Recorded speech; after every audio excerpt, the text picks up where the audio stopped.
El doctor Adolfo Flores es maestro, profesor en la Universidad de San Marcos y en la Universidad también, en la UPN, que es una universidad muy destacada también en el norte del Perú.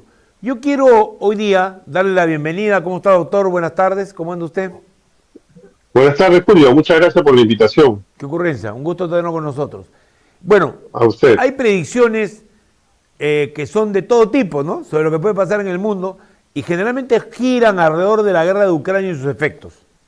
Por ejemplo, hay quienes dicen que los chinos, que lo voy a poner en términos muy coloquiales, ¿no?, que cuando las cosas no les convienen son especialistas en hacerse los locos, los indiferentes, están a punto de cambiar la política que tienen hacia Rusia y que romperían la alianza tácita que hasta ahora los alimenta de petróleo y gas bastante baratos.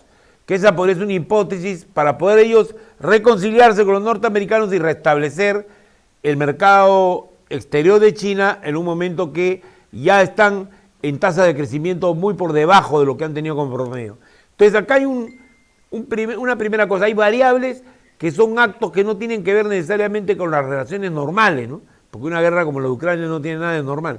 Entonces pregunto, ¿cómo ve usted los vaticinios para este rol de China en este futuro medio movido, que son sus relaciones con Estados Unidos y obviamente con este aliado que incorporó hace poco, que es la Unión Soviética? Bien, este tema de la guerra entre Ucrania y Rusia indudablemente ha sacudido a todos los países del mundo, ¿no? Especialmente nuestras economías que son tan endebles, eh, producto justamente que estamos saliendo, ¿no?, de una situación como la pandemia que apareció en el año 2000, ¿no? Claro. Definitivamente ocurre que China está pasando un problema que de repente no lo estamos enfocando adecuadamente, ¿no? Y el problema viene por la salubridad, ¿no? Ellos están ya en una situación crítica en temas justamente del COVID. Situación que nosotros vivimos, ojo, en el año 2000, 2020, 2021. Recién ellos están viviendo lo que nosotros vivimos hace 2 años. Claro. Por lo tanto, sus economías se vienen mermando porque son 33 millones de chinos que están infectados en este momento, es decir, casi la población peruana, imagínense. Imagínese usted. Entonces, esto es una gran problemática porque igual China tiene hospitales, tiene todo lo que es la infraestructura, pero colapsa de todas maneras con 33 millones de ciudadanos. Porque como son en las ciudades como Shanghái o el propio Pekín, afectan áreas, Guangzhou también afectan áreas que son claves en la producción del país, ¿no? Claro, eso ha inmovilizado la economía china, o está inmovilizando la economía china, y eso está trayendo efectos indudablemente a economías como la nuestra, ¿no?, que necesitan justamente de productos, insumos, etcétera, que proceden de este país, ¿no? Más, súmale esto al tema de la guerra entre estos dos países que no acaba, lamentablemente ya está acá más de un año, y tenemos los efectos pues en la agricultura, ¿no? En nuestro país no, hasta ahora no se puede, por ejemplo, comprar el tema de los fertilizantes, ¿no?, que tanto se necesitan. Que vienen especialmente de sitios como la Unión Soviética, la propia China y la propia Ucrania, Exacto. ¿no? Claro, lo cual reduce la cuota mundial de venta de fertilizantes, lo que hace que se encarezca para economías peruanas, ¿no? Y ojo que nuestra economía está de alguna manera un poco más sólida que otras economías latinoamericanas, Claro. a efecto del buen manejo económico que viene haciendo el Banco Central de Reserva al detener el crecimiento justamente de la alza, por ejemplo, del dólar, ¿no? Situación que se ha venido trabajando durante todo el año pasado y que el efecto se está viendo también este año, porque el BCR, el Banco Central de Reserva, hace poco ha aumentado nuevamente la tasa de interés nominal, lo cual encarece los intereses, los créditos, pero de alguna manera paraliza el crecimiento justamente del dólar, ¿no? Una situación que de alguna manera no sabemos hasta qué punto va a llegar, pero las cosas se están poniendo no tan alegre que digamos. Dígame una Más cosa, esta doctor. situación social y política pregunta, también que vive. si me permite. En términos de reservas internacionales, ¿sigue el Perú teniendo una posición sólida o entre el COVID, que se llevó a utilizar una parte importante de estas reservas, y esta situación de contención del dólar, tenemos una situación que no podemos manejar, ¿no? Pregunto yo, ¿seguimos bien ahí? Mira, como te digo, nosotros tenemos proyectado 3.5% de crecimiento del Producto Bruto Interno para el 2023, que es mucho más alto inclusive que el de Argentina, que es mucho más alto que el de Brasil, siendo Brasil uno de los países más poderosos en términos de producción, ojo. Lo cual implica que por este esfuerzo, el crecimiento del Producto Bruto Interno, nuestras reservas están de alguna manera bien resguardadas. ¿Cómo lo podemos ver? ¿Cómo lo podemos tangibilizar? Con los bonos que justamente en los últimos meses el Estado ha otorgado a los sectores necesitados. Claro. Y lo hace porque hay recursos, porque hay justamente reserva, pero todo tiene un límite, y el límite está en que debe de mantener cierta cautela debido a esta problemática internacional y súmale el problema nacional que vivimos en este momento. Doctor, las AFPs eran el chanchito no del Estado, pero sí del sector privado peruano, ¿no? Teníamos reservas ahí, no reservas, pero teníamos ahorros en gran cantidad que eran propiedad de los ciudadanos, pero que eran manejados por los bancos y las entidades financieras. Después de tanto recorrido, devolviendo dinero a los ahorristas, ¿cuánto de impacto ha tenido eso en la capacidad de ahorro del país? Lo que pasa es que el impacto es muy bajo debido a que no todos tienen trabajo formal en nuestro país. Claro. Y la AFP afecta directamente a quienes tienen trabajo formal, ¿no? Porque obviamente ahí la descuenta. ¿Cuántos, doctor? ¿No? ¿Cuántos peruanos tienen trabajo formal? Aproximadamente unos 8 millones de peruanos. 8 millones de peruanos. Pero esto me lleva a otro tema que me gustaría abordar con usted, que tiene un efecto económico indudable. Siempre se ha dicho que el colchón de la economía peruana está dado por la informalidad, porque la informalidad sigue teniendo liquidez en momentos que la economía formal tiene problemas de recursos, no le va muy bien o hay efectos recesivos. Bueno, pero a la vez esto también implica menores recursos destinados al Estado, situaciones laborales impensables para la gente que trabaja ahí, no tienen horario, no tienen beneficios. Finalmente, una parte de los peruanos que se han sublevado en varias provincias vienen de ahí, del sector agrario informal, vienen de la economía informal y de algo para lo cual no ha habido una salida. Hasta este momento nadie conoce cuál es la fórmula para poder bajar esa tasa de informalidad. Es decir, se podría, por ejemplo, ofrecer tasas atractivas para que estos informales del oro, por ejemplo, en lugar de pagar 3%, paguen 1% y paguen un impuesto para la protección del medio ambiente. Podría haber fórmulas nuevas que lleven a evitar que la informalidad sea un canal de exclusión de tantos peruanos. ¿Cómo lo ve usted como profesor sanmarquino y de la UPN? Mire, yo realmente la informalidad lo veo como si fuera una moneda, ¿no? En la cual hay dos caras. ¿En qué sentido, no? Por un lado, sí es necesario de alguna manera que el Estado propicie y genere adecuadamente la formalización paulatina a este sector, dándole ciertos beneficios financieros, y que la banca privada también intervenga de alguna forma con nanocréditos que son muy importantes hoy en día. ¿Para qué? Para que puedan tener cierto pequeño capital de trabajo y pueda mover su economía, el sector informal, que es muy fuerte, ojo. Es muy fuerte. Claro, el 80% dicen de la población, ¿no? Casi 80% de la población informal. Claro. Pero veámosle también el lado positivo, ¿no? Que ese 80% de peruanos que de alguna manera son informales, porque necesitan ingresos, porque no hay trabajo formal, digamos, que sustente y sostenga una economía de hogar, ese 80% de alguna forma es también una economía emprendedora, y eso es muy, muy saludable, por un lado.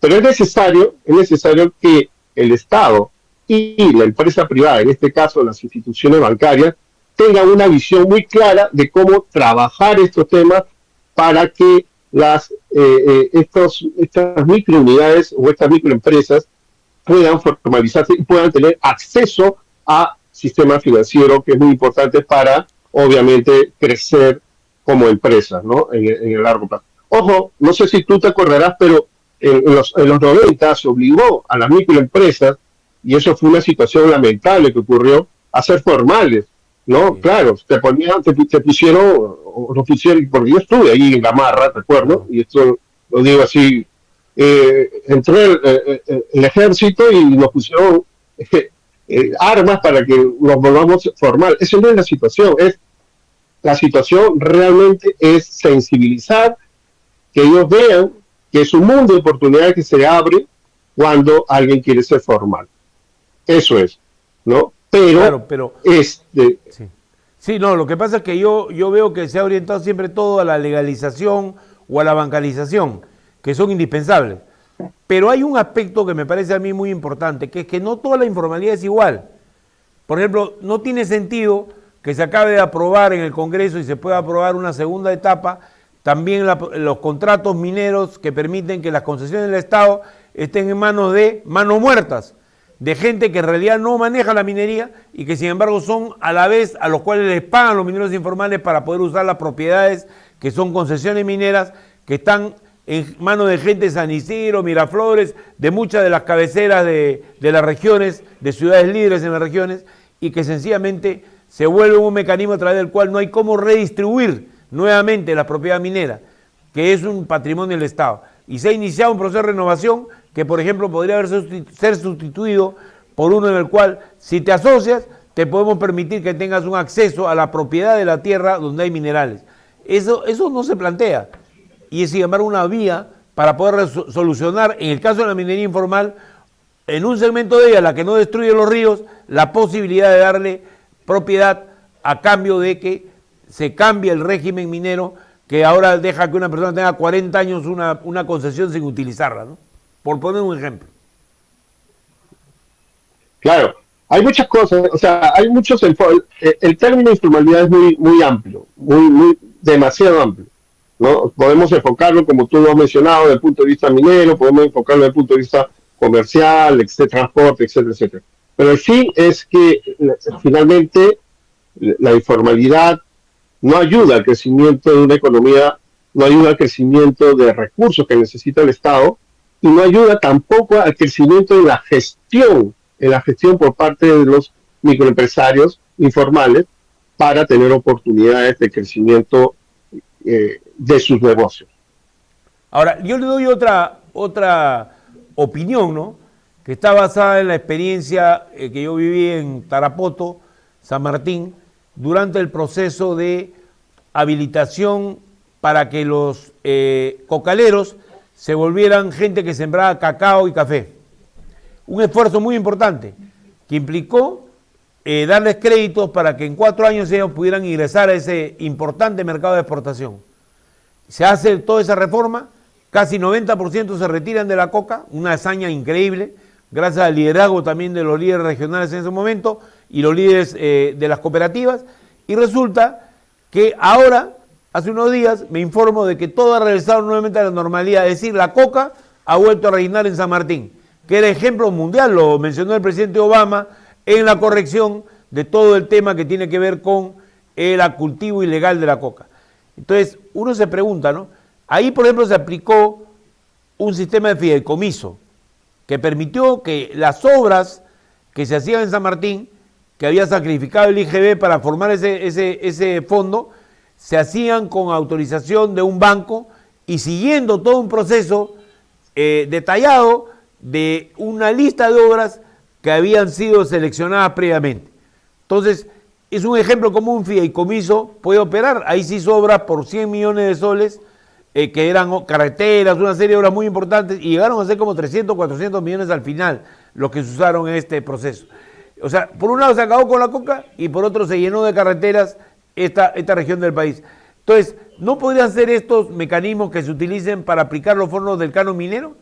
Que hoy día se aplican sin ningún criterio, ¿no? Le toca al distrito que está cerca de la mina, pero prácticamente la región no tiene un sistema aun cuando se le da a los municipios, no hay un buen sistema de distribución del canon. Bueno, el canon no es solamente minero, ¿no? O sea, por ejemplo, yo vivo en el Callao y lamentablemente siempre nos quejamos del canon pesquero, del canon aduanero, perdón, ¿no? Portuario, claro. Donde no hay una real inversión o propuestas sólidas para el desarrollo justamente del Callao, ¿no? O sea, no existe, ¿no? O sea, claro. Prácticamente este gobierno regional está tomando las riendas para, obviamente, poder tener infraestructura. O sea, podríamos ser un ejemplo, Callao podría ser, por ejemplo, un ejemplo de desarrollo sostenido para muchos microempresarios. Pero, ¿no? doctor, Los desarrollos que son muy ahí a lo que voy importantes, yo es que lo clave es tener control de los fondos, si no se los roban, pues. Y esa es la idea, ¿no?